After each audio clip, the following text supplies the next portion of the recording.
नमो अरिहन्ताणं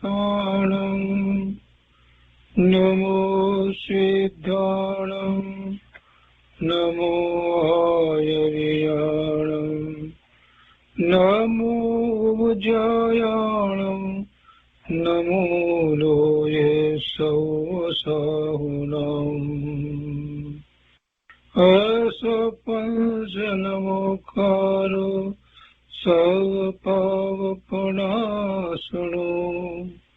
मङ्गलानं च सौवर्ते परमं वै मङ्गलम् अज्ञानतिमिरन्धानां ज्ञानाञ्जनशलाकया चक्षुरुन्मीलितं येन तस्मै श्रीगुरुवे नमः मुखादिव्याकुक्षिरत्नं शब्दजितवर्यात्मजम् श्रीराजचन्द्रयहुं वन्दे तत्त्वलोचनदायकम् प्रभुतत्त्वलोचनदायकम्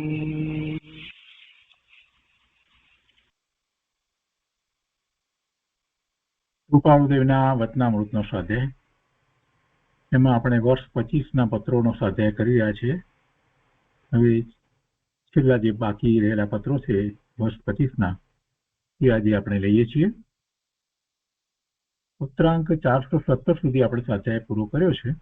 હવે 418 આ પત્રો કોઈની ઉપર લખાયા છે એ સ્પષ્ટ નથી. પત્ર 418માં જે આ પંક્તિઓ લખવામાં આવી છે તો એ પંક્તિઓ નાટક સમયસારની છે અને બનારસીદાસજીએ એ પંક્તિઓ લખી છે. તો એ આપણે ત્યાંથી જ એનો અર્થ સમજીએ. બંધ અધિકારની અંદર એટલે કે બંધ દ્વારમાં 26મી અને 27મી ગાથા છે અને એમાં મૂંડ મનુષ્ય વિષયોથી વિરક્ત હોતા નથી એવું એનું શીર્ષક બાંધી અને આ વાત કરવામાં આવી છે. તો બંધ દ્વાર એટલે બંધ અધિકાર.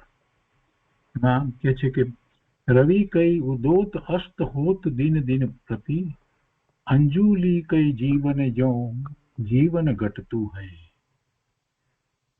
કાલ કઈ ગ્રસત छिन्न छीन होत छिन्नतन हारे के चलत मानव काठ सौ कटतु है ऐते परिमूर्ख न खौ जय परमार्थ हो खौ स्वार्थ कई हेतु ब्रह्म भारत ठटतु है लगो फिरे लोग निशौ प्रज्ञ परय जोग निशौ विषय रस भोग निशौ नेकु न हटतु है.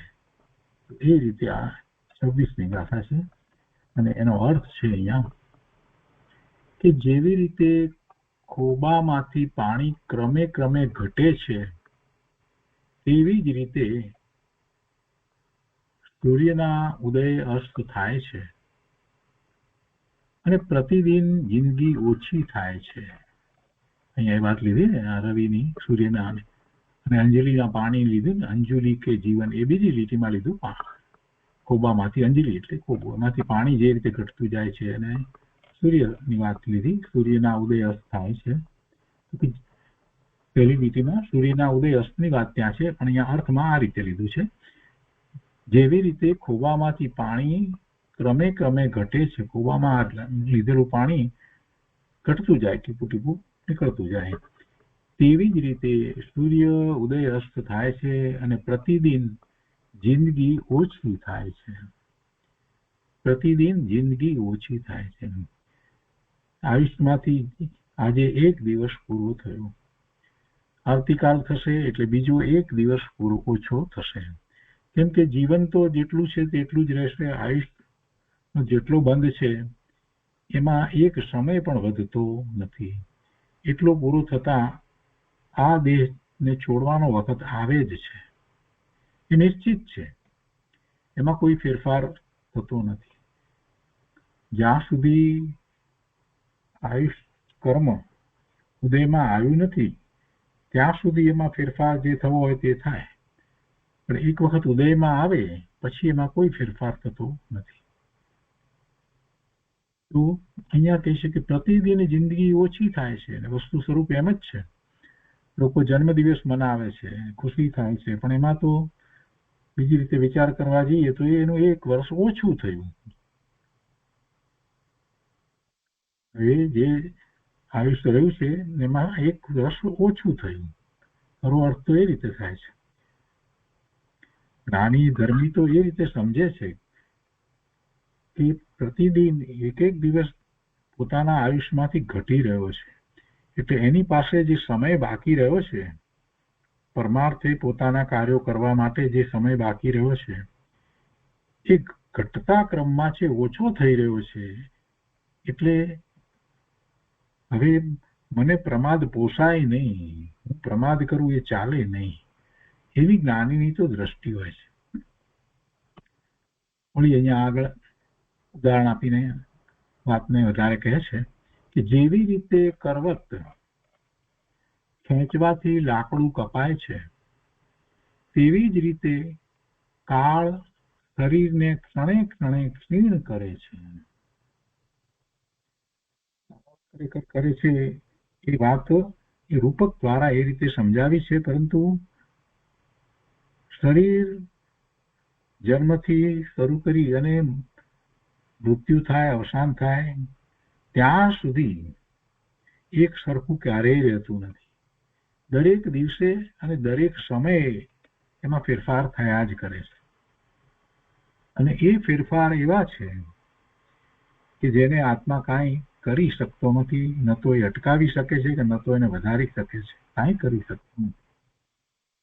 શરીર ક્ષીણ થાય છે એ વાત તો બરાબર છે, ક્ષીણ થાય છે, પણ મૂળ વાત તો એ છે કે એમાં જે ફેરફારો થઈ રહ્યા છે તે ફેરફારોને આત્મા કાંઈ કરી શકતો નથી, એને અટકાવી પણ શકતો નથી. બીજી રીતે એમાં ફેરફાર કરી અને કંઈક સારા ફેરફારો કરે એવું પણ કરી શકતો નથી. એટલે આત્માથી શરીર છે એ હંમેશા જુદું જ રહે છે. શરીર પોતાના કાર્યો કરે છે, શરીરના પરિણામ એને પોતાને કારણે થાય છે, અને મુખ્યતા તો એ જ છે કે ખરેખર એ શરીર ક્ષણે ક્ષણે ક્ષીણ કરે છે. કોઈને એમ લાગે કે જન્મથી શરૂ કરીને તો એ શરીર તો વધતું જાય છે અને ક્ષીણ ક્યાં થાય છે એમ લાગે કોઈને, એમ પણ કોઈને લાગે. પણ એમાં જે ફેરફારો થઈ રહ્યા છે એ બધા ફેરફારોમાં કોને ખબર છે કે ક્યારે એ રોગ આવશે કે ક્યારે એનું આયુષ્ય પૂરું થઈ જવાનું, શરીર છોડવાનું, એ તો કઈ જાણતો નથી. એટલે અહીંયા બનારસદાસજીએ એને એ રીતે લીધું કે કાળ શરીરને ક્ષણે ક્ષણે ક્ષીણ કરે છે. અને એમ લેવાનું કારણ બનારસદાસનું એ છે કે જીવને શરીર પ્રત્યે ખૂબ રાગ હોય છે, ખૂબ મોહ હોય છે. એ શરીર પ્રત્યેનો જે રાગ જે છે એ છોડાવવા માટે એમણે આ રીતે વાત લીધી છે. અને એમ જ છે, વસ્તુનું સ્વરૂપ એવું જ છે. અને કહે છે કે આમ છતાં પણ અજ્ઞાની જીવ મોક્ષ માર્ગની શોધ કરતો નથી. પોતે આયુષ્યમાંથી રોજ એક દિવસ એનો ઘટતો જાય છે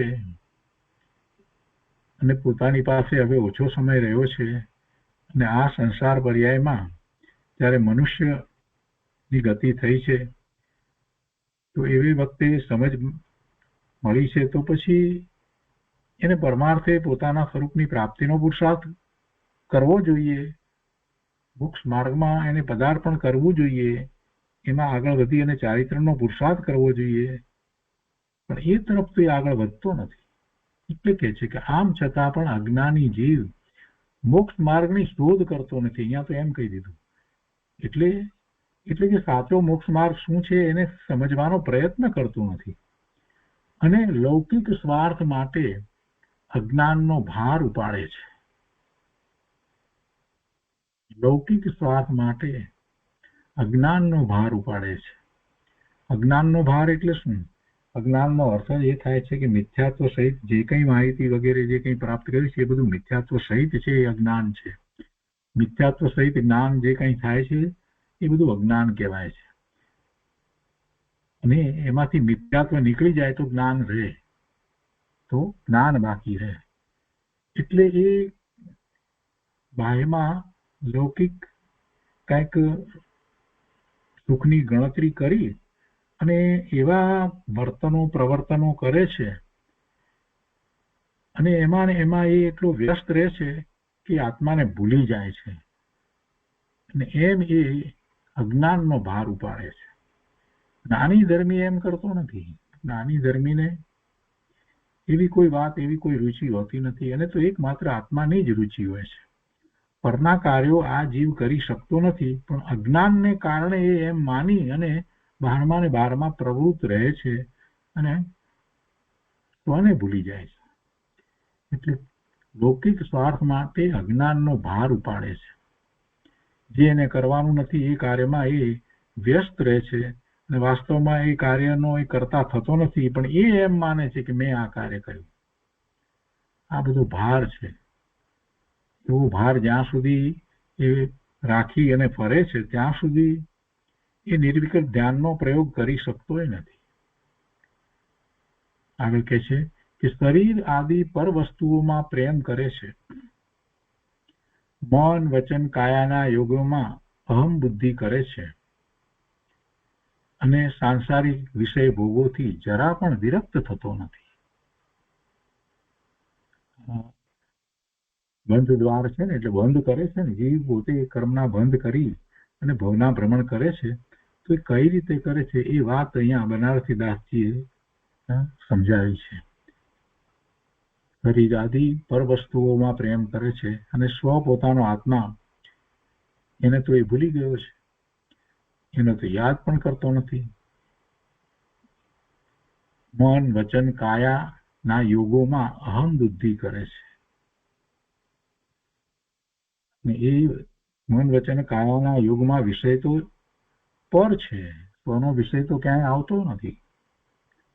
એમાં એ પોતાપણાની બુદ્ધિ કરે છે અને સાંસારિક વિષય ભોગોથી જરા પણ વિરક્ત થતો નથી. એટલે એને બંધ પડે છે ને એ બંધ પડે છે એટલે પછી એના ઉદય પણ આવે છે. એટલે જ્યારે બંધ થાય છે, બંધ પડે છે, એ વખતે પણ એને દુઃખ છે અને પછી જ્યારે એના ઉદય આવશે ત્યારે પણ એને દુઃખ જ છે. એ પછીથી 27મી ગાથા છે. અહીંયા કૃપાળુદેવે બંને સાથે લીધી છે.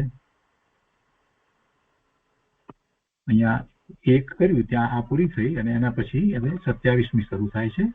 અહીંયાથી જૈસે મૃગમત ત્યાંથી શરૂ કરી અને એ ગાથા શરૂ થાય છે 27મી. તો એ લઈએ છીએ આપણે.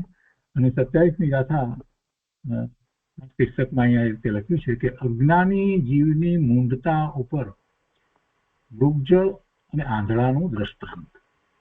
મૃગજળ અને આંધળાના દ્રષ્ટાંત દ્વારા અજ્ઞાની જીવની મૂંઢતા કેવી છે એ સમજાવે છે. 26મી અંદર મૂઢ મનુષ્ય વિષયોથી વિરક્ત હોતા નથી એમ કરીને વાત કરી હતી અને હવે અહીંયા એ અજ્ઞાની જીવની મૂંઢતા અને એમાં ઉદાહરણ આપ્યા છે મૃગજળ અને આંધળાનું દ્રષ્ટાંત લીધું છે. તો ગાથા આ રીતે છે.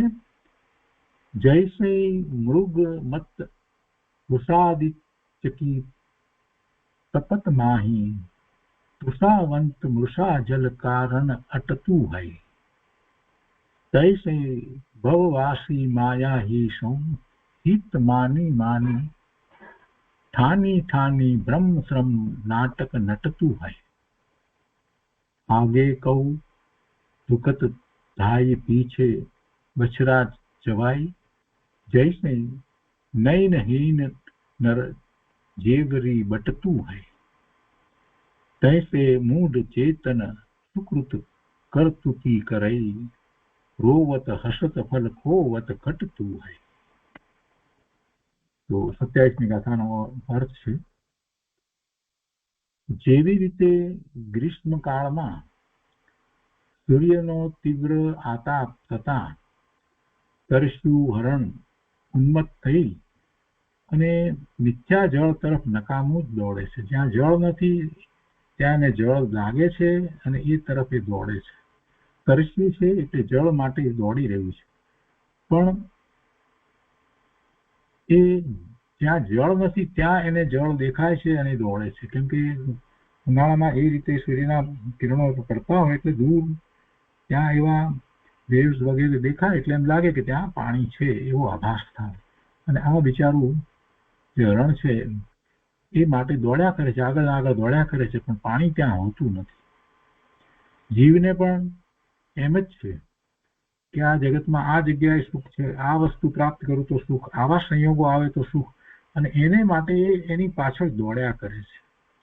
નોકરી કરતો હતો, સારો પગાર, બધું બરાબર હતું, પણ કોઈકની પાસે વાત સાંભળી કે અમુક જાતના ધંધામાં તો કે બહુ કમાણી થાય એટલે દોડ્યો. હવે એ ધંધામાં એ જોડાઈ ગયો. પેલી નોકરી સારી શાંતિથી ચાલતી હતી એ છોડી દીધી અને હવે ઉપાધિ વહોરી લીધી કે જેમાં સતત ઉપાધિ રહે, રાત દિવસ ઉપાધિ રહે. નોકરી કરતો હતો ત્યારે એવી ઉપાધિ નહોતી રહેતી, સમયસર એ કામ કરી અને પાછો આવતો હતો અને કંઈક ધર્મ ધ્યાન ન અવકાશે રહેતો હતો. પણ હવે એને જાણી અને ઉપાધિ વહોરી લીધી. આવું જીવ કર્યા કરે છે, દોડે છે. એને સંતોષ નથી, જે કંઈ મળે છે એમાં એને સંતોષ નથી એટલે દોડ્યા કરે છે.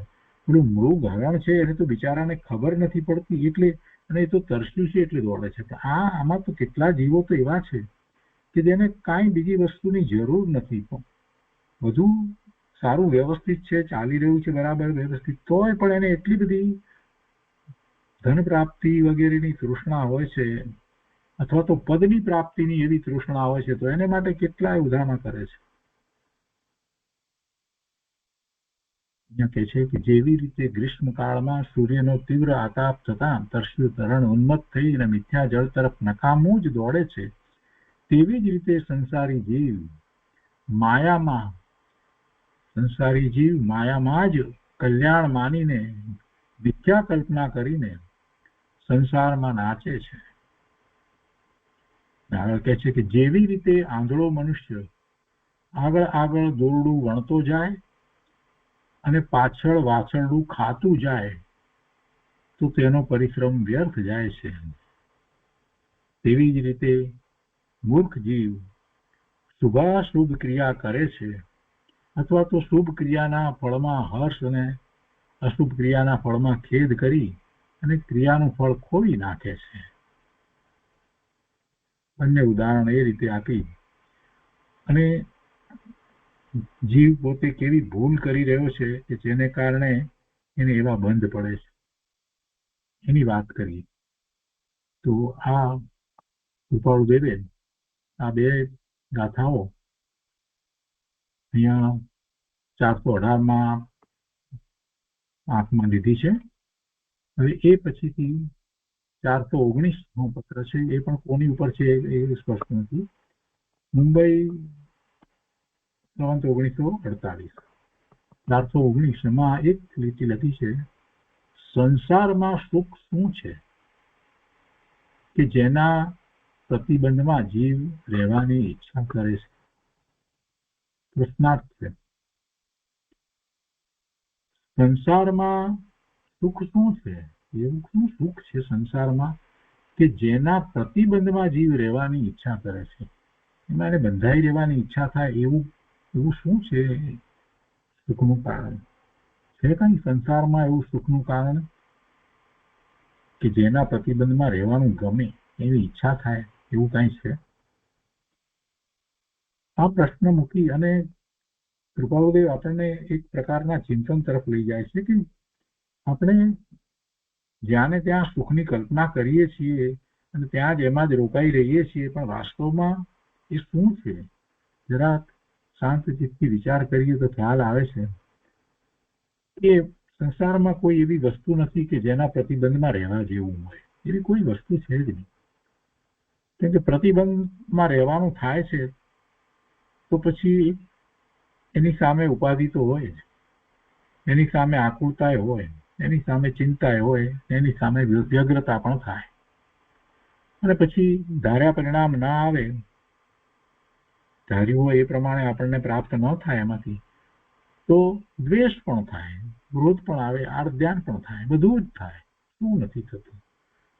પછી એવા પ્રતિબંધમાં રહેવાની ઈચ્છા જીવ શા માટે કરે છે? એમાંથી કંઈ પ્રાપ્ત થાય છે ખરેખર સાચું સુખ? સાચું સુખ તો પ્રાપ્ત થતું નથી. જે સુખ માન્યા છે સંસારની અંદર, એ સુખ કેવા છે? એ દુઃખ ગર્ભિત સુખ છે. પહેલા આકુળતાનું દુઃખ છે, અને પછી એ આકુળતા જાય છે એટલે એને સુખ લાગે છે. પહેલા ભૂખ છે તો ભૂખનું દુઃખ સહન કરે છે, એને ખોરાક લે છે, એનું સુખ છે. જે પહેલા તૃષાનું દુઃખ છે, એને એ પાણી પીએ છે તો સારું લાગે છે. એટલે એ બધા દુઃખ ગર્ભિત છે. અને કેટલાકમાં સુખ માને છે એવા સંયોગો, તો એને જે પર પદાર્થોને ભોગવવાનો જે ભાવ છે, એ ભોગવવાનો ભાવમાં પણ એને એમ જ છે.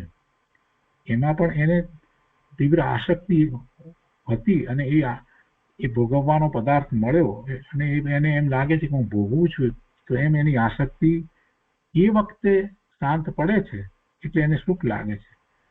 પણ આ આસક્તિ ચાલી જતી નથી. ફરી બીજી આસક્તિ, ઈચ્છા ઊભી થાય છે, અને ફરી પાછું એ આકુળ વ્યાકુળ થાય છે, દુઃખી થાય છે, એને માટે ખૂબ પ્રયત્ન કરે છે, અને આમ જ જીવન ચાલ્યા કરે છે. કૃપાળુદેવ પૂછે છે કે સંસારમાં સુખ શું છે કે જેના પ્રતિબંધમાં જીવ રહેવાની ઈચ્છા કરે? અમને તો કાંઈ દેખાતું નથી. બહુ સરસ વાત મૂકી છે, ખૂબ ગંભીરપણે વિચારવા જેવું છે. તો એ રીતે 419 છે, અને પછી 420 ગાથા લખી છે. ઉપદેશ રહસ્ય અશો વિજયજી મહારાજ એ લખેલી એ ગાથા છે. ગાથા એ રીતે છે: કિમ બહુણા ઇહ જહ જહ રાગ દોષા લહુ વિલિજયંતિ તહત પયંતિઠ અહમ એસા આણા દાણમ.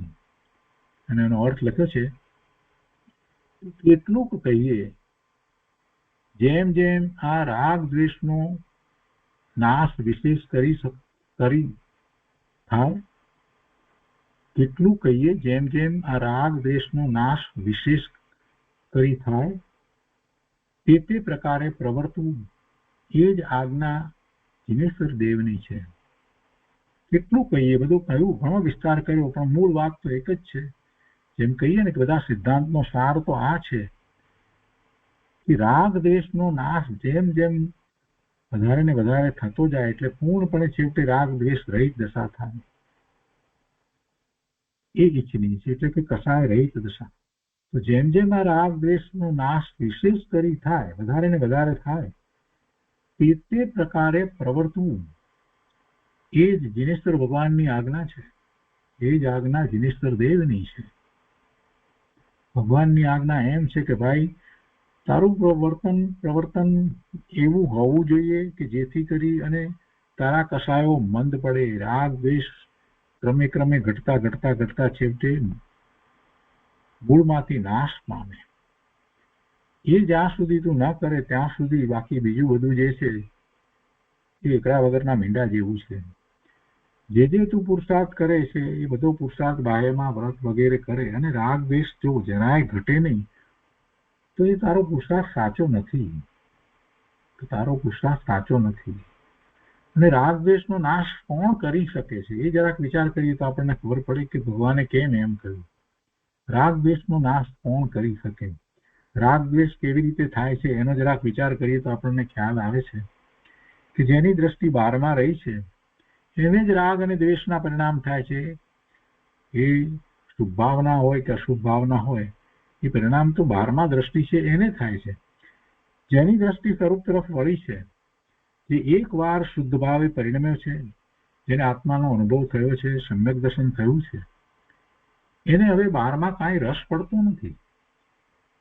એટલે રસ નથી પડતો એટલે કોઈ એવા પાંચે ઇન્દ્રિયોના વિષયો છે એને પ્રાપ્ત કરવાની કે બીજા પરિગ્રહ વધારવાની પણ કાંઈ એને ઈચ્છા થતી નથી.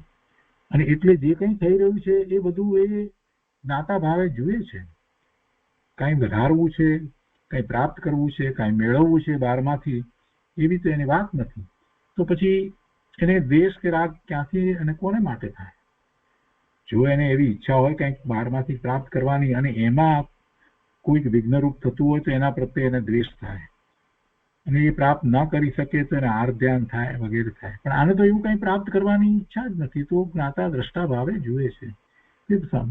સંયોગોમાં રહ્યા પ્રસંગો એ બધા આવે છે અને એ પોતે એનાથી ભિન્ન જુદો છે. પોતાને સુખ તો આત્મામાંથી પ્રાપ્ત થાય છે. આવી જેની દશા થઈ હોય એને જ રાગ દ્વેષ ઘટતા ઘટતા છેવટે પૂર્ણપણે નાશ પામે. એટલે રાગ દ્વેષનો ક્રમે નાશ કરવો એનો અર્થ જ એ થાય છે કે દ્રષ્ટિ સ્વરૂપની કરશે તો એને રાગ દ્વેષ ઘટશે. સ્વરૂપની દ્રષ્ટિ કરશે અને જે એવી અનુભૂતિ કરશે એને ઘણી ઝડપથી રાગ દ્વેષ ઘટે. એટલે ભગવાને જે વાત કરી છે રાગ દ્વેષની અપેક્ષાથી વાત કરી છે, પણ એમાં તો આખા મોક્ષ માર્ગની વાત એમણે તો કરી દીધી. કેમ કે પૂર્ણપણે રાગ દ્વેષનો અભાવ ક્યારે થાય? આપણે આગમ પ્રમાણે વિચાર કરીએ તો પણ આપણને ખ્યાલ છે કે રાગ દ્વેષના કારણ શું છે? તો કે ચારિત્ર મોહનીય કર્મની પ્રકૃતિઓના ઉદયો છે એ એના નિમિત્ત કારણ છે. તો ચારિત્ર મોહનીય કર્મની પ્રકૃતિના ઉદયો ક્યાં સુધી હોય છે? ક્રોધ, માન, માયા, લોભ જે થાય છે અને 9 પ્રકારના 9 કષાયો એ એમાં નિમિત્ત કારણ છે. તો એ કર્મની પ્રકૃતિઓ ક્યાં સુધી રહે છે? તો કે છે કે 10મા ગુણસ્થાનના છેલ્લા સમયે છેલ્લી પ્રકૃતિ, લોભની પ્રકૃતિ સંજરણ કસાયની છે તે જાય. અને એ પણ કોની વાત ચાલે છે, કોને માટે છે? જે ક્ષપક શ્રેણી ચડે છે એને માટે. તો જે ક્ષપક શ્રેણી ચડે છે એ પછી 10મા ગુણસ્થાનના છેલ્લા સમયે એને રાગ જાય છે, એટલે કે એને ચારિત્ર મોહનીય કર્મની બધી પ્રકૃતિઓનો ક્ષય થાય છે અને એ પછી 12મા ગુણસ્થાને આવે છે. એટલે રાગ દ્વેષનો ક્રમે નાશ થતો જાય છે અને છેલ્લે 10મા ગુણસ્થાનના છેલ્લા સમયે જાય છે. જે ક્ષપક શ્રેણી ચડે છે અને એ 12મા ગુણસ્થાને આવે છે અને ત્યાં પછી એ બીજું શુક્લ ધ્યાન પ્રગટ કરી અને પછી 13મા ગુણસ્થાને હરિયન પરમાત્મા બને છે, કેવડી પરમાત્મા થાય છે. એટલે રાગ દ્વેષના નાશની વાત જે કરી છે, દિનેશ્વર ભગવાને જે આજ્ઞા આપી છે એને બરાબર સાચી રીતે સમજીએ તો આખો ચારિત્રનો પુરુષાર્થ એમાં આવી જાય છે. અને એવો ચારિત્રનો પુરુષાર્થ શરૂ કેવી રીતે થાય? તો કે સમ્યક દર્શન થાય ત્યારે જ એની શરૂઆત થાય.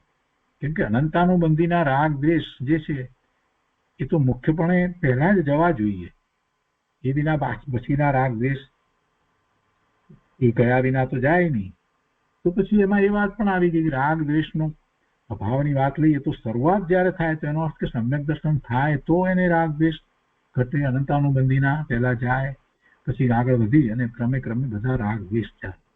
એટલું એ છે કે જેમ જેમ આ રાગ દ્વેષનો નાશ વિશેષ કરી થાય તે પ્રકારે પ્રવર્તવું એ જ આજ્ઞા દિનેશ્વર દેવની છે. આખો એમાં મોક્ષ માર્ગ સમાઈ જાય છે. તો એ 420મી ગાથાનો અર્થ થયો.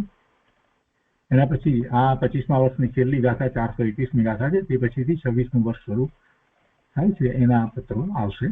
તો અહીંયા 421મી ગાથા 25મા વર્ષની છેલ્લી ગાથા, એ પણ કોની છેલ્લો પત્ર 421મો, એ પણ કોની ઉપર લખાયો છે એ સ્પષ્ટ નથી. કૃપાળુદેવ અહીંયા લખે છે, મુંબઈ આશ્વિન 400 મહિનો છે ને સંવત 1948માં લખાયેલ છે. કેમ કે પછી તો કારતક મહિનામાં તો કૃપાળુદેવને 26મું વર્ષ શરૂ થાય છે, કારતક સુદ પૂનમથી. તો આ છેલ્લો સમય એ વખતનું પત્ર છે, એટલે એ 25મા વર્ષમાં છેલ્લા 421. કૃપાળુદેવ લખે છે કે જે પદાર્થમાંથી નિત્ય વ્યય વિશેષ થાય અને આવૃત્તિ એટલે આવવું, એમાં જોડાવું, નવું ઉમેરાવું, એ ઓછી હોય તે પદાર્થ ક્રમે કરી પોતાપણાનો ત્યાગ કરે છે. સમજવા જેવી વાત સહેલી છે. જેમાંથી વ્યય વધારે થાય અને આવવું ઓછું થાય તો છેવટે શું થાય? એનો પૂરેપૂરો ક્ષય થઈ જાય. જે પદાર્થમાંથી નિત્ય વ્યય વિશેષ થાય અને આવૃત્તિ ઓછી હોય તે પદાર્થ ક્રમે કરી પોતાપણાનો ત્યાગ કરે છે, એટલે એનું અસ્તિત્વ રહે નહીં, અર્થાત નાશ પામે છે. એવો વિચાર રાખી આ વ્યવસાયનો પ્રસંગ રાખ્યા જેવું છે કે આ બધું નાશવંત છે. છેવટે તો બધું નાશવંત છે આ વ્યવસાય. અને એમાં ભલે કોઈ વખતે એવા સંયોગો હોય કે વેપાર વધી જાય અને ખૂબ પૈસા આવે કે આ તે બધું થયા કરે, તે છતાં પણ સમગ્રપણે જો વિચાર કરવામાં આવે તો એના તરફનો કેવો દ્રષ્ટિકોણ ધર્મીને હોય, એના તરફનો દ્રષ્ટિકોણ કેવો હોય, એ રાગમાં પડવા જેવો ન હોય. એ વેપાર વગેરે વ્યવસાય જે છે એમાં રાગ થાય એવો દ્રષ્ટિકોણ ધર્મીનો હોતો નથી. એટલે કૃપાળુ દેવ કે છે કે તમારે પણ જે કંઈ કાર્ય થતા હોય વ્યવસાય વગેરેમાં હો તો પણ તમારે આત્માનું જ મહત્વ સ્થાપવું છે અને સ્વરૂપની દ્રષ્ટિ કરવી છે અને પરમાત્મે પોતાના સ્વરૂપની અનુભૂતિ કરવી છે. તો પછી આ વિચાર રાખવો કે એમાં છેવટે તો કંઈ રહેવાનું નથી, કંઈ રહેતું નથી, કે છે ને અર્થાત નાશ પામે છે. તો એવો વિચાર રાખી આ વ્યવસાયનો પ્રસંગ રાખ્યા જેવું છે. વ્યવસાય વ્યવસાયમાં છેવટે વ્યવસાય પછી વ્યવસાયથી આ જીવ રહિત થઈ જાય છે. અને એમ જ છે વસ્તુનું સ્વરૂપ. કોઈ એવા વ્યવસાય સહિત સુખી થઈ અને આગળ ગયો હોય ને વ્યવસાયને લઈ ગયો હોય બીજા જન્મમાં, એવું બન્યું છે? અહીંનો વ્યવસાય બીજા જન્મમાં લઈ જઈ શકે છે? નથી. આગળ કહે છે કે પૂર્વે ઉપાર્જિત કરેલું એવું જે કંઈ પ્રારબ્ધ છે, પૂર્વે જે ભાવ કર્યા હતા એને કારણે જે કર્મના બંધ પડ્યા એ અત્યારે ઉદયમાં આવ્યા હોય તો આપણને એ પ્રારબ્ધ રૂપે કહેવાય. તો પૂર્વે ઉપાર્જિત કરેલું એવું જે કંઈ પ્રારબ્ધ છે તે વેદવા સિવાય બીજો પ્રકાર નથી. એને આપણે ફેરવી નાખીએ એમ બનવા યોગ્ય નથી. જે થવાનું છે એને કોણ ફેરવે?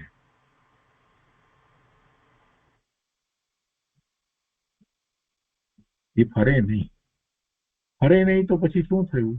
તો કે વેદવાનું.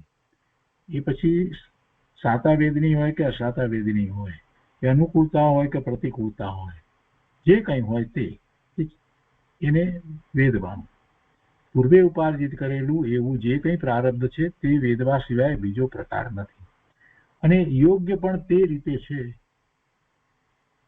બાકી તમે કાંઈ કરી નથી શકતા અને નકામાના પછી એમાં આર્ત ધ્યાન કે રૌદ્ર ધ્યાન કરો અથવા તો એમાં હર્ષ શોક કરો તો કર્મના બંધ સિવાય બીજું કાંઈ થતું નથી. તો કે છે કે અને યોગ્ય પણ તે રીતે છે એમ જાણી જે પ્રકારે જે કાંઈ પ્રારબ્ધ ઉદય આવે છે તે સમ પરિણામથી વેદવા ઘટે છે. સમ પરિણામથી વેદવા જોઈએ. સાતાના ઉદય હોય અને એ વખતે એને એમ લાગે કે કોઈકની ભૂલને કારણે પોતાને આ તકલીફ ઊભી થઈ, કોઈ ડોક્ટરની ભૂલ કે નર્સની ભૂલ કે અથવા તો કોઈ એવા પોતાના સગાવાલા એની ભૂલને કારણે પોતાને આ તકલીફ થઈ, અને એમ પછી જે જીવ બાળ્યા કરતો હોય છે ને, આને કારણે થયું, અમુકે ધક્કો માર્યો એટલે થયું, કે અમુક ભીડમાં ગયા ને કોઈકે આમ કર્યું એટલે થયું ને વગેરે વગેરે જે કંઈ વાત હોય છે. તો એવા દોષારોપણમાં કેટલા બધા પાપના બંધ કરી દે છે. એના બદલે જો એ સ્વીકારી લે કે આ તો ઉદય આવવાનો નિશ્ચિત હતું, કેમ કે પૂર્વે જે ભાવ કર્યા હતા એવા આ પાપ નો બંધના ભાવ કર્યા હતા, એટલે અત્યારે એ ઉદય આવ્યો છે. એટલે સમ પરિણામથી વેદવો જ, અને સમ પરિણામથી વેદે છે તો નવા કર્મ એને કારણે બંધાતા નથી. અને તે કારણથી આ વ્યવસાય પ્રસંગ વર્તે છે. તો વ્યવસાય માટે પણ એમ જ લેવું. એમાં કંઈક વધારે વ્યવસાય વધી જાય અને પૈસા વધારે આવે તો કઈ હર્ષિત થવાની જરૂર નથી ને કઈ ખોટ જાય તો એમાં કઈ દુઃખી થવાની પણ જરૂર નથી. વ્યવસાય રૂપે જ છે. જે થાય છે તે થાય છે. નાનીની તો એવી દ્રષ્ટિ હોય છે. એટલે કે છે કે તે કારણથી આ વ્યવસાય પ્રસંગ વર્તે છે. એટલે કે એવા કર્મના ઉદયને કારણે એવો પ્રારબ્ધ છે તો એમ છે.